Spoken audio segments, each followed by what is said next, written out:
जय हिंद, नमस्कार। स्वागत आप सभी दोस्तों का आज के इस महत्वपूर्ण क्लास में। दोस्तों, आज हम ग्रामीण परिवेश का दूसरा क्लास देखेंगे। और इसके पहले हमने पहले क्लास में बहुत ही अच्छे तरीके से सबसे पहले टॉपिकों को जैसे देखा था वैसे ही आज भी देखेंगे और उसके बाद 50 क्वेश्चन का मॉक टेस्ट देखेंगे। तो दोस्तों देखिए, आज की जो टॉपिक है कृषि और भूमि सुधार। इसमें जो मुख्य आधार है उसके कृषि की स्थिति, पारंपरिक खेती बनाम आधुनिक कृषि, प्रमुख फसलें और सिंचाई के साधन। और यहाँ पे देखिए भूमि सुधार से जो जुड़े मुद्दे हैं, जमींदारी उन्मूलन, चकबंदी और ये सभी मुद्दे आज हम ब्रीफली डिस्कस करेंगे। और चलिए आज के क्लास को शुरू करते हैं। चलिए, मैं ये मान के चलता हूँ आपने सभी टॉपिक ध्यान से देख लिए हैं और इसके पहले वाला क्लास भी आपने देख लिया है। पहले क्लास का संबंध दूसरे क्लास से, दूसरे क्लास का संबंध तीसरे क्लास से होगा। तो पहला क्लास देख लेना बहुत ज़रूरी है, वहाँ से भी आपके महत्वपूर्ण प्रश्न बनेंगे। और देखिए हमारा ओरिएंटेशन क्या रहता है दोस्तों, सबसे पहले उस टॉपिक का जो ग्रॉस रूट है, बेसिक चीज़ है, उसको समझते हैं। उसके बाद मैं कुछ महत्वपूर्ण निमोनिक्स के साथ हर एक टॉपिक को आपके जहन में उतारता हूँ, ठीक है। और फाइनली हम 50 क्वेश्चन का एक मॉक टेस्ट लगाते हैं जिसमें इस टॉपिक से बनने वाले सभी महत्वपूर्ण प्रश्न उसमें समाहित किए जाते हैं, ठीक है। तो चलिए आज के इस चैप्टर को शुरू करते हैं। उत्तर प्रदेश में जो कृषि की स्थिति है, ठीक है, उससे जुड़े तथ्य और उससे जुड़े आंकड़ों के साथ। यहाँ पे देखिए, अगर हम लेखपाल एग्जाम की बात करें, ठीक है, तो ग्रामीण अर्थव्यवस्था के आंकड़ों का ज्ञान होना बहुत आवश्यक है। अगर आप लेखपाल की तैयारी करते हैं तो एग्जामिनर आपसे उम्मीद करता है कि वो आंकड़े आपको पता होंगे। यहाँ पे दोस्तों अगर हम बात करें प्रमुख स्थान जो है फसलों की, ठीक है, उत्तर प्रदेश में जो प्रमुख फसल हैं वो कौन कौन सी हैं, तो मुख्यतः दोस्तों उत्तर प्रदेश में गेहूं, गन्ना, आलू और दुग्ध उत्पादन में ये देश में प्रथम स्थान पर है। तो यहाँ से तो आपसे प्रश्न लाजमी है। इसको चलिए एक व्यवहारिक निमोनिक्स और एक कहानी से याद करते हैं। देखिए जीवन भर आपको रटना पड़ता है, लेकिन ये कहानी आपको जीवन में अभी भूलना भी चाहेंगे तब भी नहीं भूल पाएंगे, ठीक है। ऐसे मान लीजिए कि आप एग्जाम देने गए लेखपाल का, ठीक है, गोरखपुर या फिर लखनऊ में आपका सेंटर पड़ा। आप जो ही रेलवे स्टेशन पे पहुंचे तो आपने देखा रेलवे स्टेशन के साइड में 2 ठेले लगे हुए हैं, राइट। और एक ठेले पे आपको दिख रहा था लिट्टी चोखा मस्त एकदम सुगंधित बिक रहा था। साइड में ही आपने देखा कि एक ने लस्सी की दुकान लगा रखी है। और जब आप थक हार के गए थे स्टेशन पे तो सोचा कि थोड़ा पेट पूजा हो जाए, उसके बाद एग्जाम हॉल में पहुंचेंगे, ठीक है। आप गए वहां पे, मस्त लिट्टी खाया जो गेहूं की बनी हुई थी, मजा आ गया, ठीक है। उसके बाद आपने बोला भाई साहब चोखा और दीजिए, तो वहां पे आलू से बना हुआ चोखा भी मिल गया, ठीक है। ये उत्तर प्रदेश की मैं बात बता रहा हूँ। उसके बाद दोस्तों ज्यों ही आपने लिट्टी चोखा खा के समाप्त किया, मजा ही आ गया। उसके बाद सोचा कि अब थोड़ा सा लस्सी क्यों ना पी ली जाए, तो आपने लस्सी उठाया, अगले से बोला कि भाई साहब लस्सी दीजिए।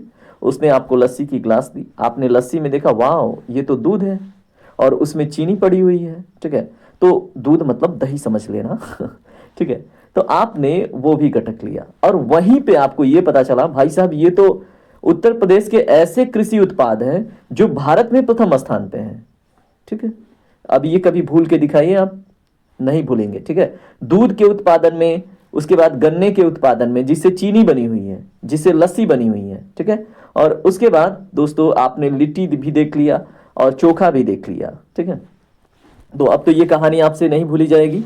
उसके बाद दोस्तों देखिए 2024 के आंकड़े की बात करें, ठीक है, तो 2024 में देखें तो उत्तर प्रदेश धान के उत्पादन में भी प्रथम स्थान पे आ गया था, लेकिन 2025 में वहीं तेलंगाना इस विषय में प्रथम स्थान पे आ गया था और उत्तर प्रदेश द्वितीय पे और पश्चिम बंगाल जो हमेशा से प्रथम स्थान पे रहता है धान के उत्पादन में, वो थोड़ा पीछे छूट गया था, ठीक है। तो ये जो अपडेटेड आंकड़े हैं ये भी अपने दिमाग में बिठा के लेके चलना है, ठीक है। अगर मोटा मोटी पूछेगा तो आप पश्चिम बंगाल को ट्रिक कीजिएगा, लेकिन अगर उसने बोल दिया कि 2024 या 25 के आंकड़े के अनुसार, तो 2024 में उत्तर प्रदेश को कोट कर दीजिएगा चावल के उत्पादन में प्रथम, और 2025 में बोलेगा तो आप तेलंगाना को कोट कर दीजिएगा, मतलब आंसर कर दीजिएगा, ठीक है। तो इसी तरह से हम पढ़ाते हैं और इसी तरह से आप ग्रहण करते हैं। अब यहाँ पे देखिए कृषि जलवायु क्षेत्र जो उत्तर प्रदेश में है वो कौन कौन सी हैं, कितनी है और कितनी महत्वपूर्ण है, उनको जान लीजिए। देखिए उत्तर प्रदेश में 9 कृषि जलवायु क्षेत्र है, ठीक है, और इनको आप दिमाग में बिठा लेंगे 9 कृषि जलवायु क्षेत्र। देखिए फैक्चुअल डाटा पूछेगा, अब ये नहीं कि जा जाके आप कृषि जलवायु क्षेत्र कहाँ कहाँ पे हैं 9, उसके ऊपर बहुत ज़्यादा शोध करने की आवश्यकता नहीं है, प्रश्नों के माध्यम से हम देख लेंगे, ठीक है। चलिए अब उत्तर प्रदेश में जो सिंचाई के साधन है उसके ऊपर बात करते हैं। तो दोस्तों यूपी में सर्वाधिक सिंचाई जो है वो नलकूपों से होती है। ठीक है, पता चले आप ये सोचें कि गंगा नदी बह रही है, यमुना बह रही है, रामगंगा बह रही है, घग्गर बह रही है, हिंडन आ रही है। ठीक है, तो कंफ्यूज नहीं होना है कि नदियों वाला ट्रिक नहीं करना है। आपको याद रखना है उत्तर प्रदेश में सर्वाधिक नलकूपों से ही सिंचाई होती है और उत्तर प्रदेश के 74.9% क्षेत्रफल पर। अगर भारत में पूछ ले दोस्तों, पूरे भारत में, तो कूप और नलकूपों से ही सर्वाधिक सिंचाई होती है पूरे भारत में। ठीक है, और उसमें पूरे भारत में 60% इसका योगदान है। ठीक है, तो भारत का भी आंकड़ा आपने जान लिया। अब यहाँ पे देखिए उत्तर प्रदेश में 74.9% द्वारा मतलब नलकूपों की सहायता से सिंचाई होती है। इसके बाद नहरों का स्थान है जिसमें 15.2% क्षेत्रफल इसमें सिंचित होते हैं। ठीक है, अब देखिए प्रमुख फसलों के ऊपर तो हमने बात कर लिया था, लेकिन फिर भी एक नज़र और डाल लीजिए। ठीक है, अब यहाँ पे देखिए रबी, खरीफ और जायद की फसलें, ये याद करने में बहुत दिक्कत होती है और महीना और वो चीज़ें याद करने में दिक्कत होती है ना, लेकिन मैंने आपके लिए मेहनत किया है, आपके उस कठिनाई को आसान करने के लिए आपका भाई जिंदा है। ठीक है चलिए ये तो फिल्मी डायलॉग हो गया, लेकिन हाँ मैं आपको बताऊंगा। देखिए रबी में गेहूं, जौ, चना, मटर, सरसों। ठीक है, इसका बुआई जो है अक्टूबर और नवंबर में होता है, ये तो आपको पता है। और अभी एक नहीं, 1-1.5 महीने बाद आप मान के चलिए मई के मतलब आसपास में कटनी स्टार्ट हो जाएंगी जो रबी की फसलें हैं। ठीक है, अब रबी के फसलों को याद करने का तरीका क्या हो सकता है, चलिए एक कहानी बताता हूँ, कहानी के माध्यम से समझिए। देखिए ठंडी का सीजन है ना, और ठंडी के सीजन में आप अगर ग्रामीण परिवेश से हैं, ग्रामीण क्षेत्र से हैं, तो आप खेतों में निकलते होंगे, तो आजकल आपको खेतों में गेहूं की फसल दिखती होगी। ठीक है, सरसों की फसल दिखती होगी, मटर की फसल दिखती होगी, चना की फसल दिखती होगी। ठीक है, तो ये सभी आपको, जौ की भी फसल दिखती होगी, है ना, ये सभी आपको खेतों में दिख रही होंगी। और सरसों का खिला हुआ फूल सुगंधित सुगंधित, है ना, उसके बाद और भी मतलब जो ये फसलें हैं। अब दोस्तों इनको आप रिलेट कैसे करेंगे रबी से, तो देखिए रबी किसका डेफिनेशन पर्यायवाची है, तो ये सूर्य का पर्यायवाची है।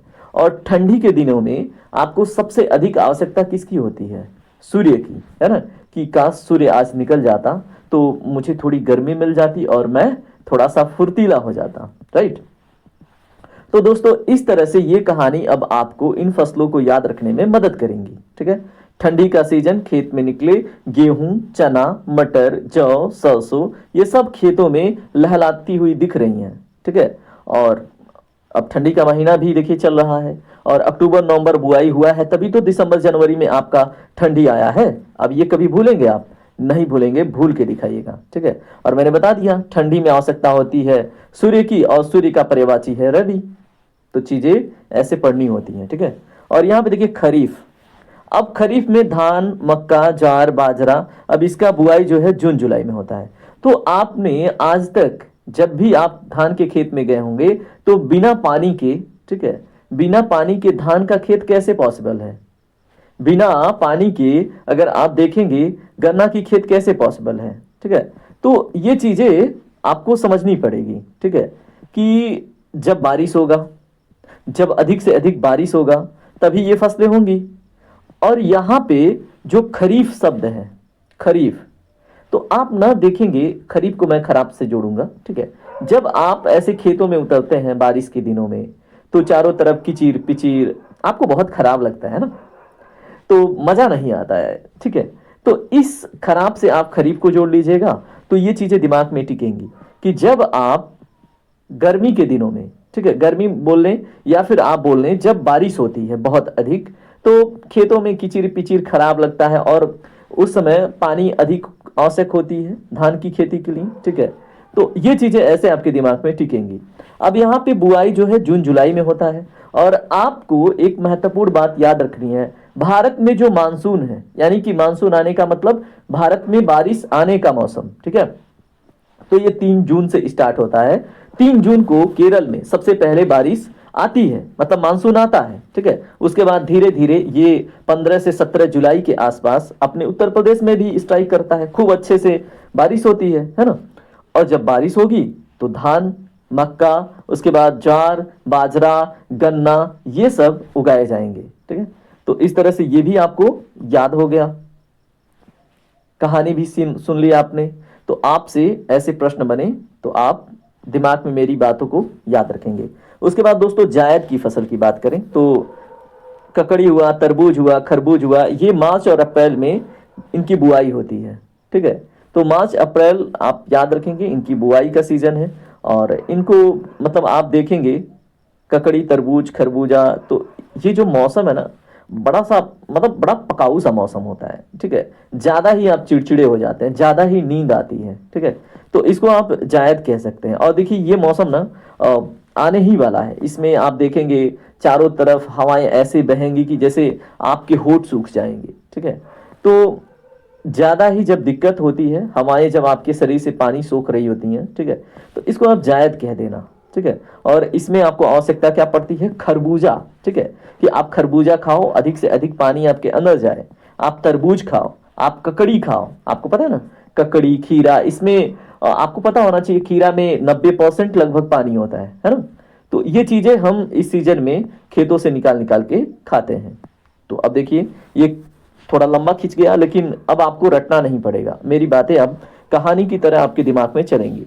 उसके बाद दोस्तों हम बात करते हैं इसमें दूसरे पॉइंट के ऊपर, भूमि सुधार और संवैधानिक प्रावधान के ऊपर। ठीक है, अब भूमि सुधार का मुख्य उद्देश्य क्या है? जोतने वाले जो भूमि है, ठीक है, उनको लेकर, ठीक है, किनको अधिकार देना है, किनको नहीं देना है, इसके ऊपर बात। ठीक है, तो दोस्तों अब भूमि सुधार, इससे जुड़े जो नियम कानून प्रावधान आए थे, जो संवैधानिक आधार है, उसके ऊपर बात कर लेते हैं, क्योंकि यहीं से प्रश्न बनेगा।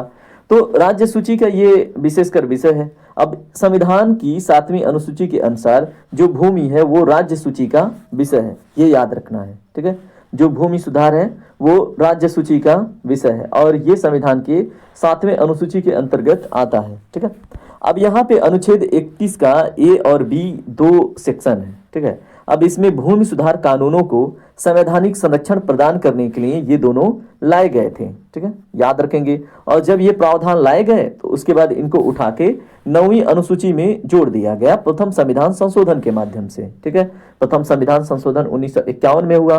और क्यों जोड़ा गया?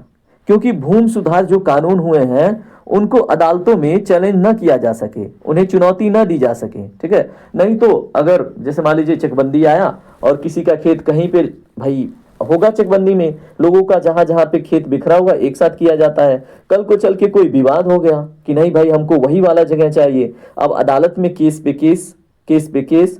तो इन सब लफड़ों से बचने के लिए इस विषय को 9वीं अनुसूची में ले जाके रख दिया गया। ठीक है, कि अब जो भूमि सुधार कानून आए हैं इसके ऊपर कोई अलग से, ठीक है, आप चैलेंजिंग कार्य नहीं कर सकते। ठीक है, इन सबों से बचने के लिए ये हथकंडा अपनाया गया कि 9वीं अनुसूची में रख देते हैं और ये संरक्षित विषय हो जाएंगे। ठीक है, तो ये बात भी आपको याद रखनी है। और इसमें जो प्रथम संविधान संशोधन है ये 1951 में हुआ और ये सभी बातें, ठीक है, एग्जाम में पूछी जाएंगी। अब देखिए 50 मिलियन से अधिक, ठीक है, 50 मिलियन से अधिक दोस्तों केस पेंडिंग है भारत में। तो बताइए कहां तक न्याय मिलेगा? ठीक है, ये वर्तमान के लेटेस्ट आंकड़े हैं। उसके बाद अनुच्छेद 39 बी और सी का क्या प्रावधान है? तो राज्य के नीति निर्देशक तत्व जो संसाधनों के समान वितरण की बात करते हैं। ठीक है, तो ये भी आपको याद रखना है। संसाधनों का क्या मतलब है? ग्रामीण क्षेत्र में या फिर जो भूमि सुधार से रिलेटेड संसाधन है उसके बारे में है। ऐसा नहीं कि जैसे पहले क्या था, भूमि सुधार में एक्चुअली हुआ क्या, जो बहुत बड़े बड़े जमींदार थे दोस्तों, उनका ऐसा था कि अधिक से अधिक 100-100 एकड़, 500-500 एकड़ वही लेके जोत रहे हैं, उसी में लोगों को लगा रखे हैं, लोगों को मजदूरी के रूप में काम करवा रहे हैं। ठीक है, तो उन्हीं सब चीजों को, ठीक है, बांटने के दृष्टिकोण से जो 39 बी और सी क्लॉज है वो सामने आता है कि संसाधनों का समान रूप से वितरण होना चाहिए राज्य के स्तर पर और राज्य सरकार इस बात का मतलब पूरी तरह से कोशिश करेगी। ठीक है, तो यहाँ पे देखिए उत्तर प्रदेश जमींदारी उन्मूलन का जो भूमि व्यवस्था अधिनियम 1950 है उसको समझिए। ठीक है, अब इसमें जो इंपॉर्टेंट फैक्चुअल डाटा है वो 1 जुलाई 1952 है। ठीक है, 1 जुलाई 1952 से ये लागू हुआ है।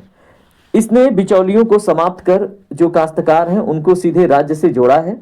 ये जमींदारी उन्मूलन एवं भूमि व्यवस्था अधिनियम 1950 का, तो ये बहुत महत्वपूर्ण है आपके लेखपाल जैसे एग्जाम के लिए। अब यहाँ पे हम तीसरे पॉइंट में चकबंदी समझते हैं। आपने तो अभी तक नाम सुना होगा चकबंदी, है ना, तो आप चकबंदी जान लीजिए, इसको हम इंग्लिश में कंसोलिडेशन ऑफ होल्डिंग्स कहते हैं। ठीक है, अब लेखपाल की भूमिका में चकबंदी का जो ज्ञान है, जो एग्जामिनर आपसे एक्सपेक्ट करेगा, उम्मीद करेगा, वो क्या करेगा। ठीक है, तो आपकी चकबंदी के बारे में नॉलेज तो वो चेक करेगा ही, तो आपको पता होना चाहिए उत्तर प्रदेश में जो जोत चकबंदी अधिनियम 1953 में, ठीक है, बना। ठीक है, जोत चकबंदी अधिनियम 1953 में बना। ठीक है, और 1954 में जो मुजफ्फरनगर है यानी कि कैराना, और जो सुल्तानपुर है यानी कि मुसाफिर खाना से ये शुरू हुआ। कहां से दोस्तों?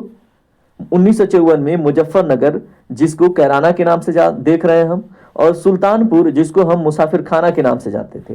तो यहीं से ये शुरू हुआ। उद्देश्य क्या रहा?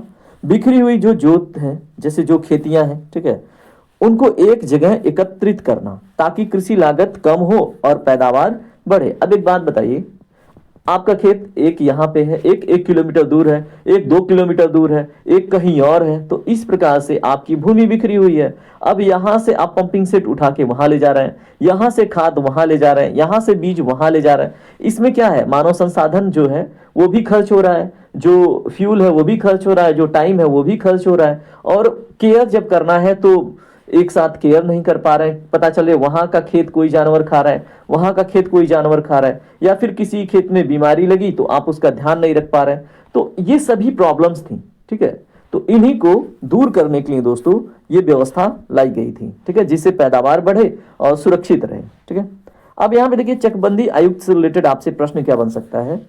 यह विभाग का प्रमुख होता है चकबंदी आयुक्त, और इसका जो मुख्यालय है लखनऊ में है। मोस्ट इंपॉर्टेंट क्वेश्चन यहां से बन जाएगा। ठीक है, तो आपने चकबंदी चीजें समझ ली, आपने अधिनियम देख लिया, 1953 का है। 54 में ये लागू हुआ, सबसे पहले मुजफ्फरनगर, और उसके बाद से कहां पे, आप कमेंट कीजिए। चलिए अगला, अब हम इसमें टॉपिक देखेंगे भूमि रिकॉर्ड का जो डिजिटलीकरण है। भूमि जो रिकॉर्ड्स हैं, ठीक है, जो भी आपके खेती बाड़ी के आंकड़े हैं, उसको अब डिजिटल फॉर्म में कंप्यूटर में रखना, सबमिट करना, जिससे आप ऑनलाइन एक्सेस कर पाए कि भाई कहाँ पे किसकी कितनी भूमि है, ग्रामीण क्षेत्र का कहाँ पे घूर गड्ढा है, कहाँ पे कौन सी सरकारी भूमि है, कहाँ पे आपका भूमि है। ठीक है, इस प्रकार के आंकड़ों को डिजिटली मतलब रखना, तो इसको आप समझिए। ठीक है, और जैसे अगर आप लेखपाल बनते हैं तो ये तकनीकी डाटा आपको मतलब एकत्रित करके रखना पड़ेगा, तो ये जानकारी भी जरूरी है। तो देखिए, अगर इसमें DILRMP के बारे में बात करें तो इसका फुल फॉर्म ही पूछ लिया जाएगा सबसे पहले। ठीक है, तो डिजिटल इंडिया लैंड रिकॉर्ड्स, और उसके बाद क्या है, मॉडर्नाइजेशन, क्या है, प्रोग्राम। ठीक है, digital India land records modernisation या फिर मॉडर्न प्रोग्राम, इसके तहत रिकॉर्ड अपडेट किए जा रहे हैं, आपको याद रखना है। ठीक है, तो DILRMP। ठीक है, उसके बाद भूलेख पोर्टल के बारे में आपको जानकारी होनी चाहिए। ये क्या करता है, यहाँ खतौनी ऑनलाइन उपलब्ध है, आप जाके अपनी खतौनी चेक कर सकते हैं, जिसमें आपके सभी खसरों की जानकारी है। अभी हम बात करेंगे खसरा और खतौनी होता क्या है एक्चुअली। ठीक है, अब यहाँ पे चलिए हम स्वामित्व योजना के ऊपर बात करते हैं। इसमें गांव में घरों के जो मालिकाना हक है उसका प्रमाण पत्र देने के लिए ड्रोन सर्वे का प्रयोग किया गया है। ठीक है, तो स्वामित्व योजना के अंतर्गत दोस्तों गांव में घरों के जो मालिकाना हक का प्रमाण है, जो प्रमाण पत्र है, जिसको घरौनी कहते हैं, वो देने के लिए ड्रोन सर्वे का प्रयोग हुआ है स्वामित्व योजना में। उसके बाद वरासत अभियान क्या है, तो दोस्तों निर्विवाद उत्तराधिकारी को दर्ज करने के लिए यूपी सरकार का विशेष पोर्टल ये आधारित अभियान है। ठीक है, तो याद रखेंगे निर्विवाद उत्तराधिकारी, जैसे जो विवादित अधिकारी नहीं है, निर्विवादित अधिकारी है किसी भूमि का, किसी जगह का, ठीक है, उसको दर्ज करने के लिए यूपी सरकार का एक विशेष पोर्टल आधारित अभियान है, वरासत अभियान। ठीक है, अब तो आपको क्लियर रहेगा। चलिए बात करते हैं दोस्तों इसमें जो पांचवा और महत्वपूर्ण पॉइंट है उसके ऊपर, कृषि चुनौतियां और लेखपाल की जो भूमिका है उसमें, उसको हम स्पष्ट करते हैं, जो एग्जामिनर आपसे उम्मीद करेगा कि ये जानकारी आपके पास रहनी चाहिए। अब यहाँ पे देखिए जोत का आकार, यूपी में जो सीमांत कृषक हैं, सीमांत किसान हैं, उनके लिए सीमांत होने का डिफिनीशन क्या है। अगर उनके पास 1 हेक्टेयर से कम जमीन है, कम भूमि है, तो ठीक है, अब यहाँ पे देखिए किसान की जो संख्या है, आपने डिफिनीशन समझ लिया सीमांत किसान का, कि अगर आपके पास 1 हेक्टेयर से कम भूमि है तो आप सीमांत किसान के डिफिनीशन में आएंगे। और सीमांत किसान की जो संख्या है वो सर्वाधिक है, लगभग 80% है। ठीक है। तो उत्तर प्रदेश में सीमांत किसान की जो संख्या है वो लगभग 80% है। लेखपाल को इन छोटे किसानों के राजस्व रिकॉर्ड का प्रबंधन करना होता है, सीमांत किसानों के, ठीक है। और मैं तो सीमांत किसान में भी नहीं आता हूँ, मैं तो उससे भी नीचे आता हूँ दोस्तों। मेरे पास तो 1 हेक्टेयर का भी जमीन नहीं है, मतलब मैं सच बता रहा हूँ। और ये जो 80% वाले हैं उसमें आप आते होंगे। चलिए ठीक है, कोई बात नहीं। अब यहाँ पे देखिए भूमि का जो उप विभाजन है उसके ऊपर बात करते हैं। तो उत्तराधिकारी नियमों के कारण भूमि का लगातार छोटे टुकड़ों में बंटना, ठीक है। तो भूमि का उप विभाजन इसी को कहते हैं। उत्तराधिकारी नियमों के कारण भूमि क्या हो रहा है, लगातार छोटे टुकड़ों में बंट रहा है, जिसकी वजह से दोस्तों खेतों में मेड़ बनाए जाते हैं। और इस प्रकार से जो फ्रैगमेंटेड लैंड है वो अधिक उपज नहीं देती है, ठीक है। अब एक बात बताइए, 1 हेक्टेयर जमीन है, 4 घर में बेटे हैं, चारों ने बंटवारा किया, अब 4 उसमें इधर उधर मेड़ बनाएंगे उस 1 हेक्टेयर को बांटने के लिए। अब उस मेड़ों में भी तो जमीन खर्च हो गई, उन मेड़ों का जो क्षेत्रफल है उस पे भी तो फसल उगता ना भाई। तो इस तरह से ज्यादा जब लैंड फ्रैगमेंट हो जाता है, मतलब बहुत अधिक हिस्सों में बंट जाता है, तो भूमि की कमी होती है और उत्पादन घटता है। ये भी चीज आपके एग्जामिनर आपसे उम्मीद कर सकता है व्यवहारिक प्रश्न के रूप में, ठीक है। अब यहाँ पे देखिए बोर्ड ऑफ रिवेन्यू, यहाँ से प्रश्न मस्ट है आपसे बनेगा, ठीक है। तो राजस्व परिषद 1831 में प्रयागराज में स्थापित हुआ। यह राजस्व प्रशासन का शीर्ष निकाय है और इसके 2 भाग हैं, एक प्रशासनिक जो लखनऊ में है और एक जो न्यायिक है वो प्रयागराज में है, ठीक है। तो मैंने अपने होमगार्ड वाले टेस्ट सीरीज में इस प्रश्न को बार बार आपसे करवाया है, ठीक है। अगर आप होमगार्ड के लिए भी देख रहे थे और अगर आने वाले भर्ती के लिए होमगार्ड का देख रहे हैं, ठीक है, जैसे अभी जो भर्ती है, ठीक है, जिसका एग्जाम आपका अप्रैल में हो जाना है, उसके बाद जो नई वैकेंसी जून तक अनाउंस होनी है होमगार्ड की, लगभग 15,000 की, ठीक है। अभी 50,000 के आसपास की तो होगी, उसके बाद 15-20 हज़ार की और होगी, ठीक है। तो उसमें भी ये सभी इंपॉर्टेंट होंगे जो आपके लिए होमगार्ड के टेस्ट सीरीज तैयार किए गए हैं। अगर अभी आप इस लेक्चर को देख रहे हैं तो आप उस टेस्ट सीरीज को भी ज्वाइन कीजिएगा, आपको प्लेलिस्ट मिल जाएगा, उसमें सभी महत्वपूर्ण प्रश्नों को मैंने इन डिटेल बहुत सारे फैक्ट के माध्यम से पढ़ा रखा है, ठीक है।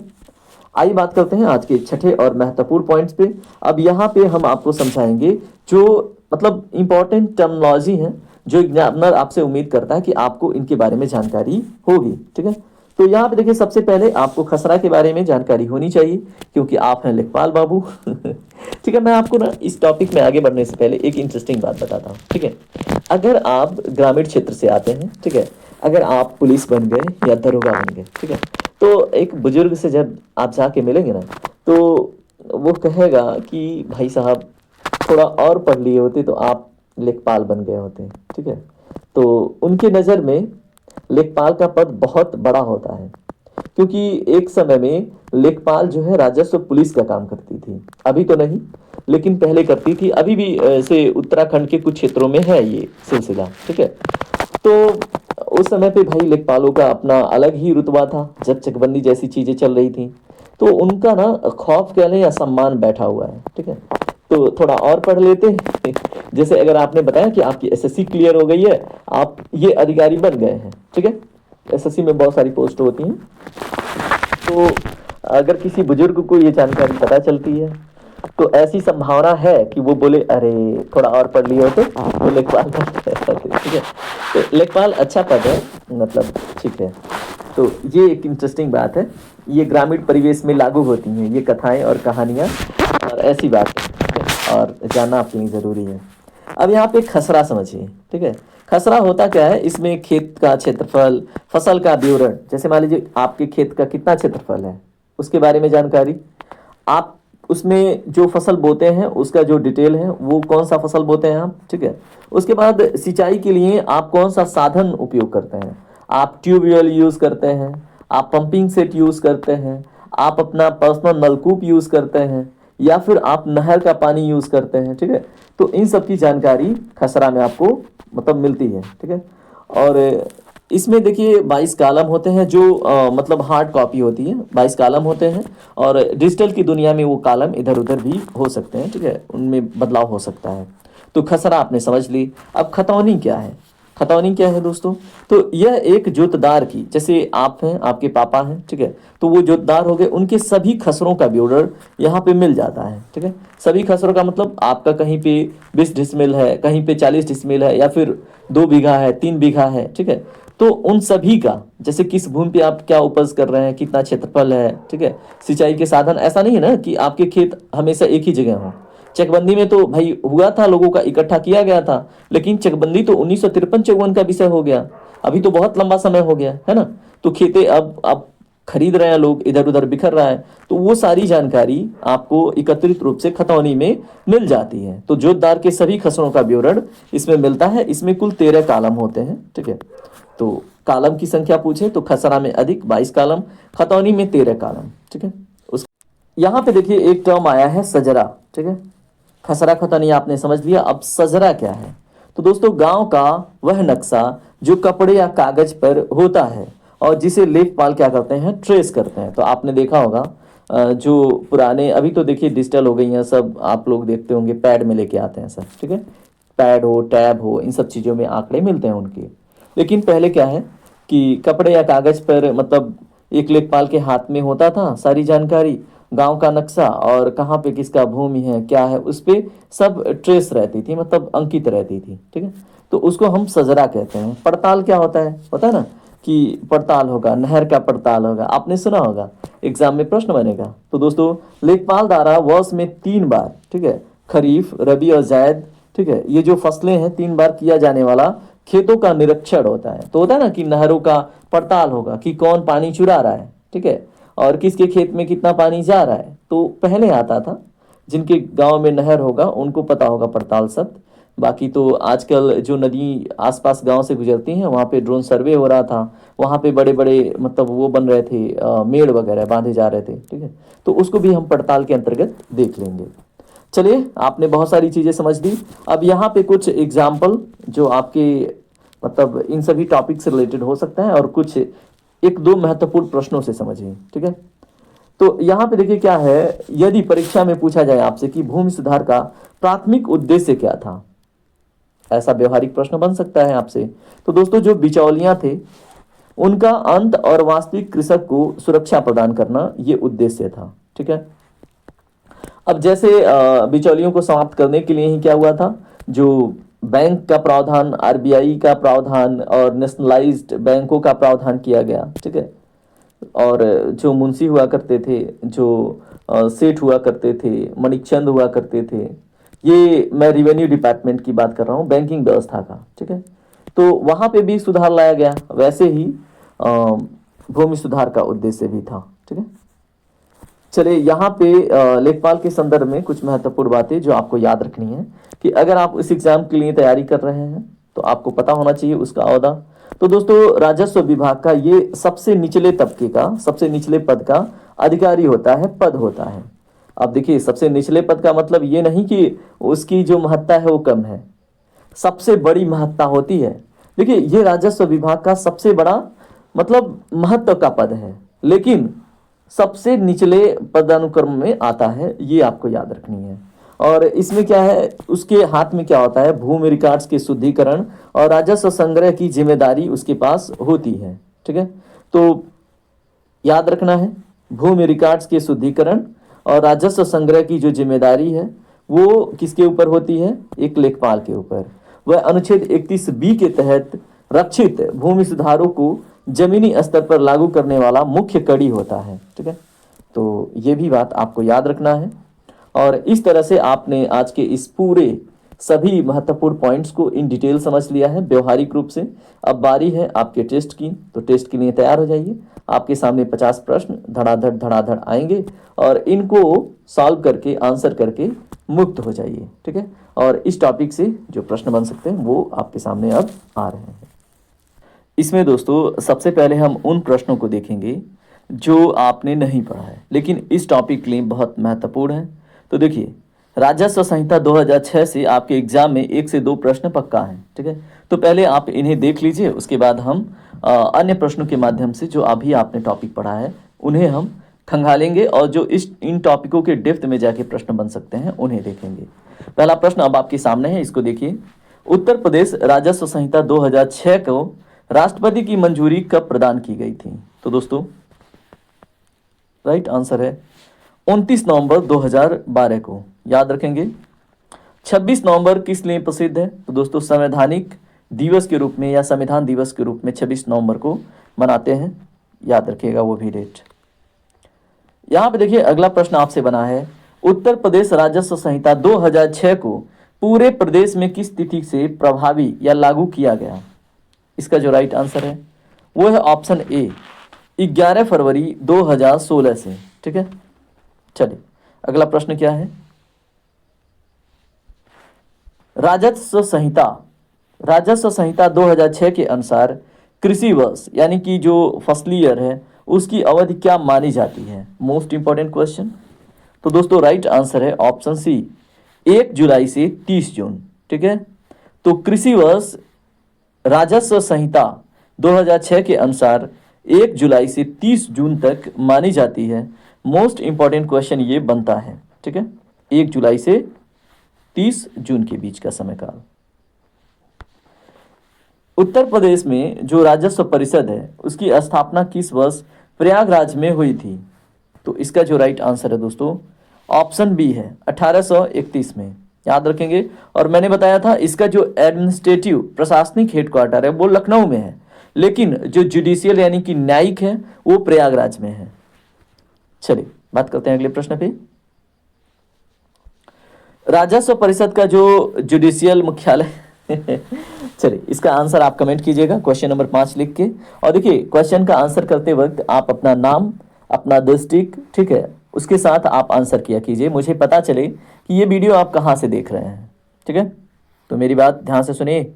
आप या सर मानिए, मुझे बड़ा भाई मानिए, कोई दिक्कत नहीं है। ठीक है, या दोस्त मानिए ठीक है, तो आप बताइएगा उस दोस्ती के नाते। चलिए अगला प्रश्न क्या है? उत्तर प्रदेश में जो चकबंदी अधिनियम किस वर्ष पारित किया गया था? दोस्तों बताइए। ये तो मैंने पढ़ा रखी है, तो ऑप्शन बी इसमें करेक्ट है 1953 में। देखिए कितना आसान हो गया ना, ये पूरा टॉपिक, पूरे क्वेश्चंस नहीं पढ़े रहते तो आपके लिए भारी था। उत्तर प्रदेश में जो चकबंदी योजना है का सफल परीक्षण 1954 में किन तहसीलों से प्रारंभ हुआ? बताइए। अभी मैंने बताया था, तो ऑप्शन बी आपका करेक्ट है। करैना तहसील मुजफ्फरनगर और मुसाफिर खाना तहसील सुल्तानपुर से। अगला प्रश्न अब आपके सामने है।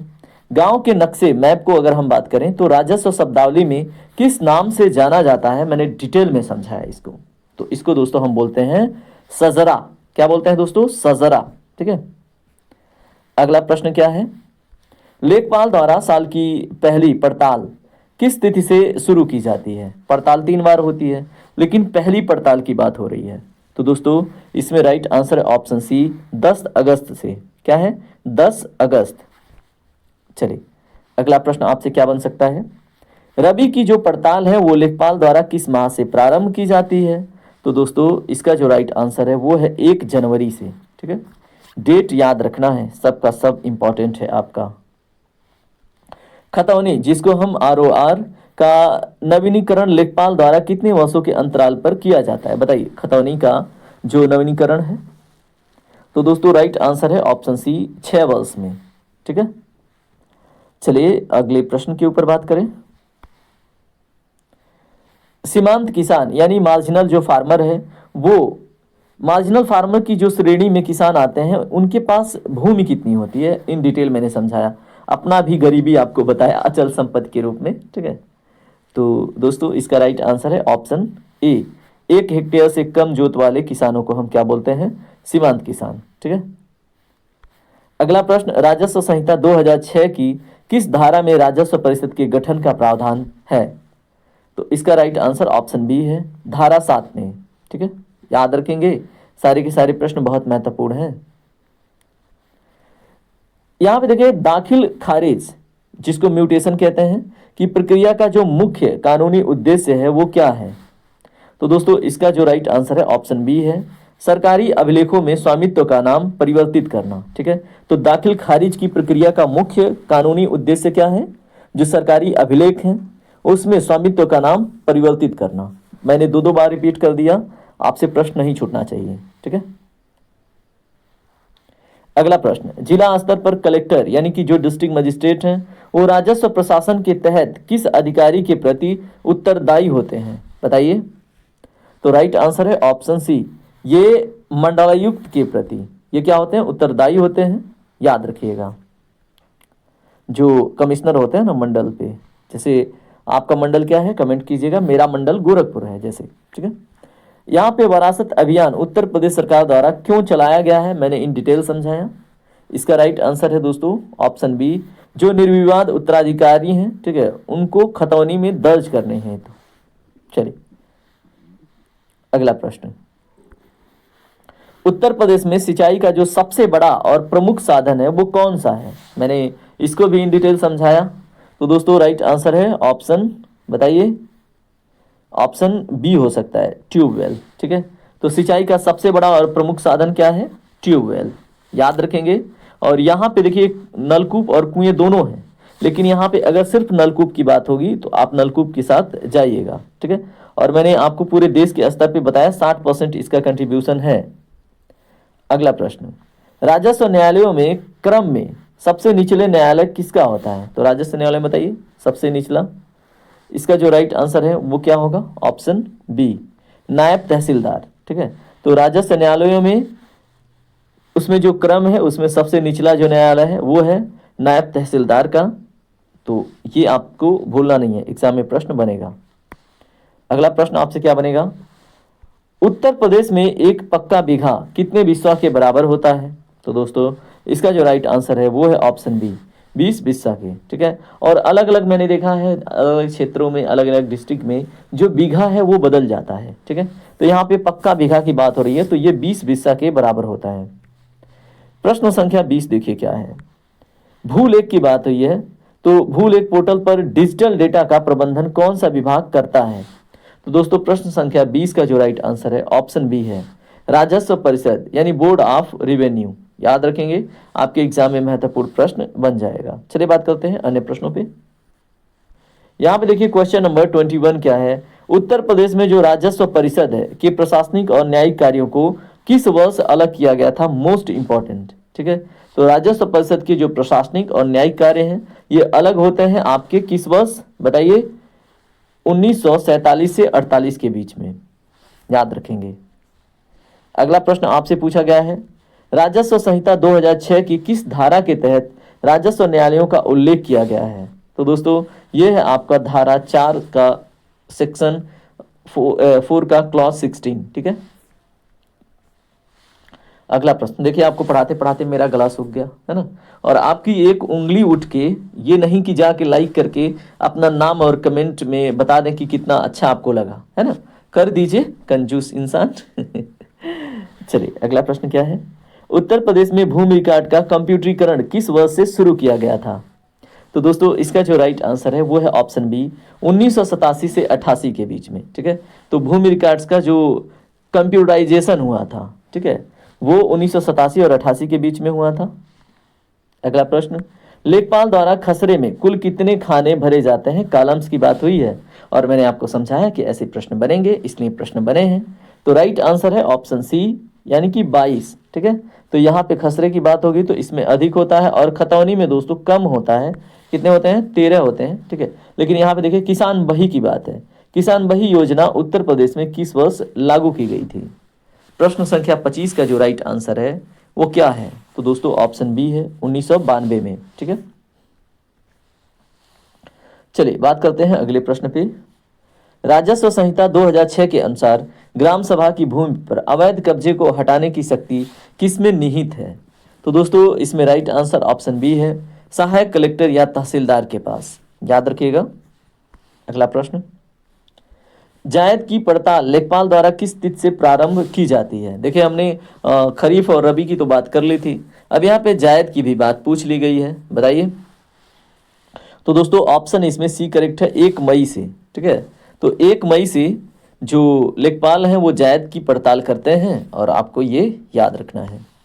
प्रश्न संख्या 28 देखिए आपसे क्या पूछा गया है, खसरा और खतौनी को सम्मिलित रूप से क्या कहा जाता है, तो मेरे दोस्त इसको हम सम्मिलित रूप से क्या बोलते हैं, रिकॉर्ड ऑफ राइट्स यानी कि अधिकार अभिलेख बोलते हैं, ठीक है। और ये वेरी वेरी इंपॉर्टेंट क्वेश्चन आपके एग्जाम के लिए हो जाता है। चलिए बात करते हैं अगले प्रश्न पे, भूलेख क्या है। ऐसा अगर आपसे एग्जाम में प्रश्न बने तो दोस्तों क्या है भूलेख? राइट आंसर है ऑप्शन बी, राजस्व विभाग का एक पोर्टल है, ठीक है, भूलेख। अगला प्रश्न आपसे क्या बनेगा, उत्तर प्रदेश में चकबंदी आयुक्त का मुख्यालय कहाँ स्थित है? तो दोस्तों राइट आंसर ऑप्शन सी है, लखनऊ में, ठीक है। तो उत्तर प्रदेश में जो चकबंदी आयुक्त का मुख्यालय है वो लखनऊ में स्थित है, आपको मैंने बताया था अपने क्लास के दौरान अभी, ठीक है। अगला प्रश्न देखिए आपसे क्या पूछा जाएगा, एक लट्ठा यानी कि गंटस चेन की बात हो रही है कि मानक लंबाई कितनी होती है? होता है ना कि लट्ठा लेके चलते हैं लेखपाल लोग तो दोस्तों इसकी लंबाई कितनी होती है? 8 फीट 3 इंच की, और ये जानकारी पता होनी चाहिए, ठीक है। 8 फीट 3 इंच की लट्ठा होती है। अगला प्रश्न, चकबंदी समिति में कम से कम कितने सदस्य होने अनिवार्य हैं? इसका राइट आंसर है आपका ऑप्शन बी, 5 सदस्य होने अनिवार्य है, ठीक है। किसमें? चकबंदी समिति में।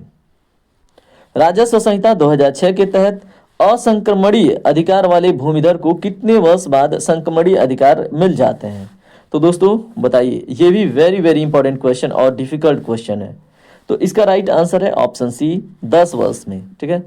तो याद रखेंगे। अगला प्रश्न क्या बनेगा आपसे, यदि किसी भूमि का कोई वारिस नहीं है तो वह किस धारा के तहत सरकार की संपत्ति बन जाती है? तो दोस्तों राइट आंसर है ऑप्शन सी, धारा 93 राजस्व संहिता 2006 के तहत, ठीक है।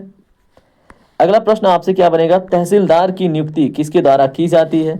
तो दोस्तों राइट आंसर है इसमें ऑप्शन बी, राज्य सरकार और राजस्व परिषद के द्वारा, ठीक है। तो तहसीलदार की नियुक्ति राज्य सरकार और राजस्व परिषद के द्वारा की जाती है। मोस्ट इंपॉर्टेंट, लेखपाल के कार्यों का विवरण लैंड रिकॉर्ड्स का जो मैनुअल है वो किस अध्याय में दिया गया है?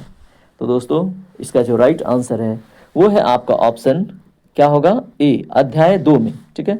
याद रखेंगे, लेखपाल के कार्यों का जो विवरण है लैंड रिकॉर्ड्स मैनुअल, ये अध्याय 2 में आपको देखने को मिलता है। अगला प्रश्न क्या है, भूमि की जो पैमाइश है, मापन है, वो करने वाला विभाग कौन सा है? तो दोस्तों प्रश्न संख्या 37 का राइट आंसर ऑप्शन बी है, राजस्व विभाग। मोस्ट इंपॉर्टेंट क्वेश्चन आपसे बनेगा, याद रखेंगे। अगला प्रश्न, उत्तर प्रदेश में एकड़ को बीघा में बदलने पर 1 एकड़ में कितने पक्के बीघे होते हैं? मैंने अभी आपको समझाया था। तो इसका राइट आंसर है ऑप्शन ए, 1.6 बीघा, ठीक है। यहाँ पे पक्के बीघा की बात हो रही है दोस्तों, तो ये आंकड़े भी आपसे एग्जाम में पूछ लिए जाते हैं। तो 1 एकड़ में 1.6 पक्के बीघे होते हैं। अपने दिमाग में बिठा लीजिए, छाप लीजिए, एग्जाम में छपेगा ये प्रश्न। अगला प्रश्न, जो सजरा है वो गांव का नक्शा साल में कितनी बार अपडेट किया जाता है? तो दोस्तों इसका जो राइट आंसर है वो है ऑप्शन बी, प्रत्येक वर्ष पड़ताल के दौरान ये अपडेट किया जाता है, याद रखिएगा। प्रश्न संख्या 40 में पूछा गया है, भू राजस्व की वसूली करने वाले अधिकारी को क्या कहते हैं? इसका राइट आंसर है ऑप्शन ए, इसको आमीन कहते हैं। क्या कहते हैं? आमीन साहब आए हैं, ठीक है। तो भू राजस्व की वसूली करने वाले अधिकारी को आमीन कहते हैं। आपने सुना भी होगा कि आमीन साहब आए हैं वसूली करने। अगला प्रश्न, उत्तर प्रदेश राजस्व संहिता 2006 में कुल कितनी धाराएं हैं? तो दोस्तों इसका जो राइट आंसर है वो है ऑप्शन बी, 234 धाराएं हैं, ठीक है। तो इसमें जो महत्वपूर्ण धाराएं हैं वो हम देख के भी चल रहे हैं। गांव में आबादी वाले जो क्षेत्र हैं उनका सर्वे करने के लिए कौन सी तकनीकी इस्तेमाल की जा रही है? तो दोस्तों इसका जो राइट आंसर है ऑप्शन सी है, ड्रोन सर्वे, यानी स्वामित्व योजना के अंतर्गत ड्रोन सर्वे है। ऑप्शन सी करेक्ट है, ठीक है। तो 42 का सी हमने देख लिया। 43 नंबर का प्रश्न देखिए, राजस्व प्रशासन की सबसे छोटी इकाई आपसे पूछी गई है। मेरे दोस्त मैंने आपको बताया था ये राजस्व ग्राम होता है, ठीक है। तो राजस्व प्रशासन की सबसे छोटी इकाई आपको राजस्व ग्राम के रूप में देखने को मिलता है, और सबसे छोटा पदानुक्रम में पद कौन सा है? वो लेखपाल जी का है, ठीक है। खतौनी में यदि कोई सुधार करना हो तो उसका अधिकार किसके पास है?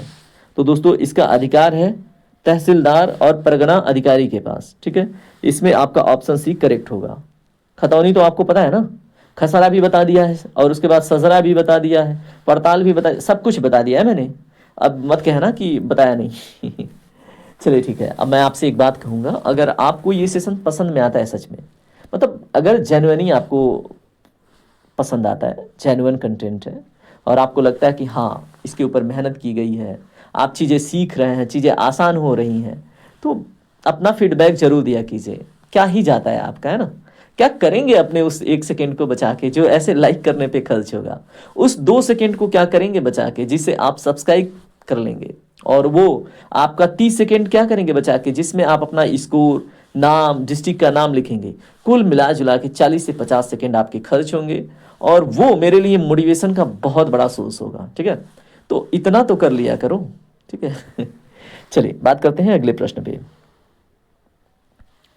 उत्तर प्रदेश में जो चकबंदी अधिनियम की धारा 4 का संबंध किससे है? दोस्तों इसका जो राइट आंसर है वो है ऑप्शन बी, चकबंदी की घोषणा से संबंधित है धारा 4 जो चकबंदी अधिनियम का। ठीक है, तो ऑप्शन बी इसमें करेक्ट है 45 नंबर की क्वेश्चन में। प्रश्न संख्या 46 देखिए क्या है। भू राजस्व राज्य सरकार की आय का कैसा स्रोत है? तो दोस्तों कैसा स्रोत है? तो ये प्रत्यक्ष कर है, भू राजस्व जो लैंड रेवेन्यू है। याद रखेंगे 46 का ऑप्शन बी करेक्ट होगा। अगला प्रश्न क्या है? धूर, धूर किस मापन प्रणाली की इकाई है? तो दोस्तों किस मापन प्रणाली का? ये क्षेत्रफल या क्षेत्रीय माप की इकाई है धूर। ठीक है, अगला प्रश्न, राजस्व संहिता 2006 के अनुसार पट्टे की जो अधिकतम अवधि है वो कितनी हो सकती है?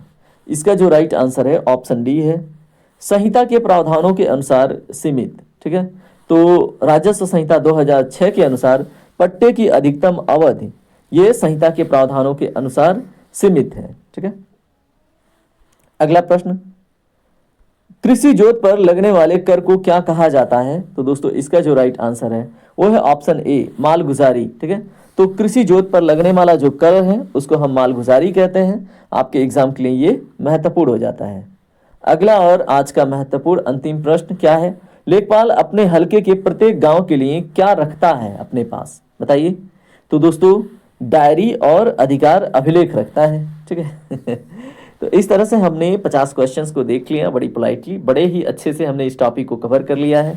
अब जो भी प्रश्न बनेंगे इन प्रश्नों के दायरे में सीमित रहेंगे। ठीक है, और अगर डायरेक्टली प्रश्न नहीं बनता है, आपके पास जानकारी है, तो वो प्रश्न आप ना अपने समझ से इलिमिनेट करके सॉल्व कर लेते हैं। अगर मोस्ट फैक्चुअल क्वेश्चन नहीं है तो ठीक है, और व्यवहारिक नॉलेज के आधार पे आपके बहुत सारे प्रश्न आसान हो जाते हैं। तो दोस्तों आज का क्लास यहीं पे कंप्लीट होता है और आपसे मैं फिर से एक बार कहूँगा, अगर आपको वीडियो सच में पसंद आता है, आपको अच्छा लगता है, तो वीडियो को लाइक किया कीजिए, मुझे मोटिवेशन मिलता है। ठीक है, और सब्सक्राइब करके जीएस फोकस फैमिली का पार्ट जरूर बनिए और अपनी पढ़ाई को धार देते रहिए। जय हिंद, जय भारत, आपका दिन शुभ हो।